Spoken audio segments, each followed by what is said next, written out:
Howdy everyone, this is your fourth tutorial on redstone. I figured that and actually construct the circuit during this video. It may be a little bit longer because I need to explain a little bit more about what I'm going to do here. So what I'm going to do is that I'm going to build the circuit first, just to get it out of the way. And we're going to combine a couple gates so that it can do some math actually. And I'll show you understand at the very moment. I don't know why I chose cobblestone, but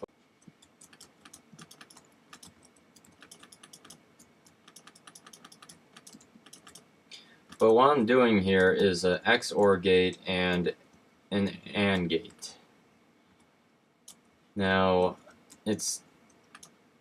I will admit by myself I haven't gotten a full understanding of this, but I do know enough to teach you guys how to make circuits add,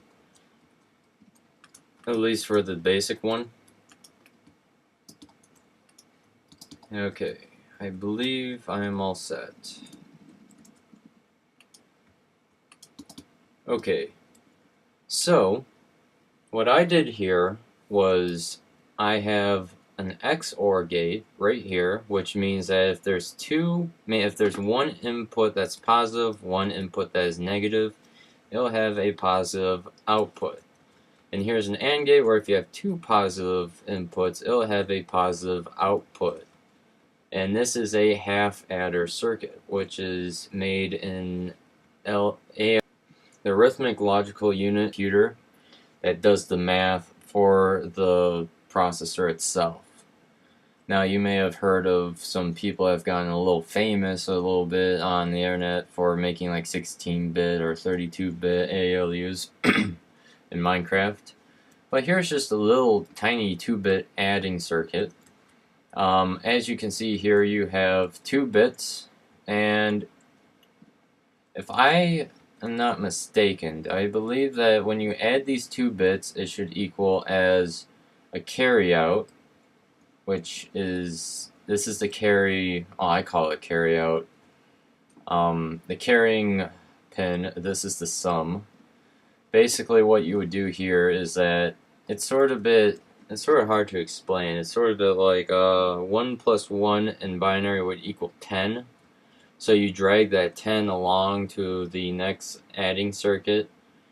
But what I tend to see this as is 1 plus 1, which is input A and B, goes through the circuits and come out at 1 plus 1 equals 10.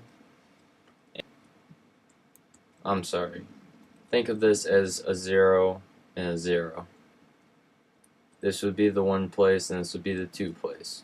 So therefore it would equal out as a 10, because 1, 0 is 10 and 1 is 1, and if you can kind of see what I'm saying, it looks like a 10. If this was only on and that was off, it would be a 1, because I'll show you. 1 plus 0 only equals 1. So it's like not really adding, it's just moving this bit over here, basically. And that's the beauty of the adding circuit. Sadly, I don't really know too much other than that, unless there are some tricks, like some other things that I know, so I might as well go over that in this tutorial, since it is an extended one. But it can only be done in Minecraft and not simulated in real world. So what you would need is a sticky piston. This will take you literally, really nice to know, because you can actually put a lot of applications to this. I'm gonna do a 1-bit. I always do that. A 1-bit RAM. I'm not gonna do anything too fancy here, just to get the understanding of it. I actually got this idea from another idea. It just kind of came into my mind. Make sure you always put a repeater right at the end, because I'll show you in a second what I'm trying to do. But So this is the input, and this is the refresh input, or the clock. Now, if I can do this correctly, and let me see if I can.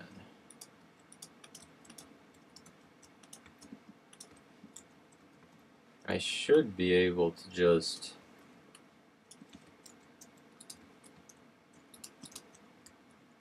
I'm thinking about this.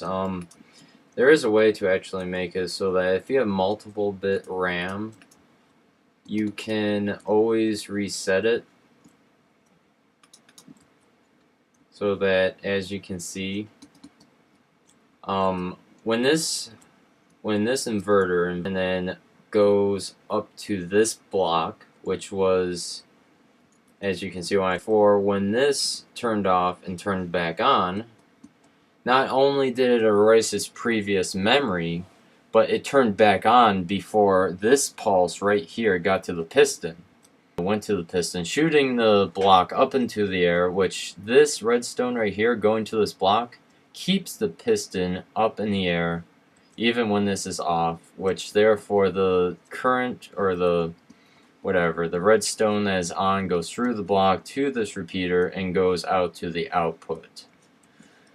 So just to clarify how this works a little bit better, I'm going to make a second bit, and I will show you by this example how freaking amazing.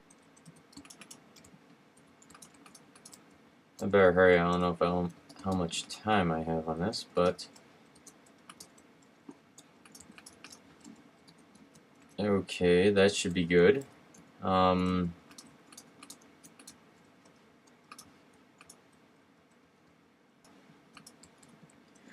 Okay, so let's refresh the memory. I guess you could do a manual memory setup, but try to think of these as inputs to a computer or a processor of some sort. And this is, if that makes any sense. I don't know if I said that right. But here you can have it so that it stores this bit, or okay, that was sometimes that might happen. It's a little bit glitchy, but at least it still kind of works. As you can see, this switch, whoa, sorry about that. Okay, I might edit that out, but anyways, as you can see, this switch, when activated, will keep that one on, and then when I do that, it does that. Now, if there's a way to do these all at once,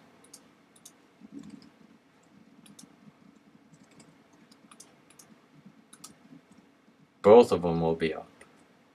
So as you can see, this can be a very valid tool for memory usage, and I call it Piston RAM. Other people have done this. I'm not the creator of this, so I don't want to take any credit for inventing this. This is just me telling you how to do it. But it's a really nice tool. You can have a manual refresh rate or refresher right here, like a clock that constantly goes. And you can do all sorts of fun stuff with Piston RAM. And this is how I actually do my Pong game that I'm working at the Tugcraft server. It's really nice. You should go and see it. See one of my other videos to see the server. And while we're in this area, I bet you all know this. It's a little tiny clock that you can build so that it's sort of a bit like a 555 timer in real life, and you could change the duty factor based on the time, or the whatever you call it, delay is what you would use for it. You could change the delay to have different duty cycles, and you can do all sorts of stuff with these little tiny clocks. You can like make lanterns, strobe, or apparently not pistons, but like make pistons go back and forth, all sorts of that stuff. It's really, really fun. and you can even do some fun stuff like this. It'll like blink on and off based on where the piston's pushing it. It's all sorts of fun stuff that you can do with redstone, but I'm sorry folks, but I have to end it here because we have went over quite a bit actually through the redstone stuff. I will be continuing this a little bit later, not so soon, but yeah, I need to figure out myself a little bit more about ALU circuit design because I only know very little of it. But thank you for watching. Make sure to watch my other videos and like or subscribe or anything like that. Thank you.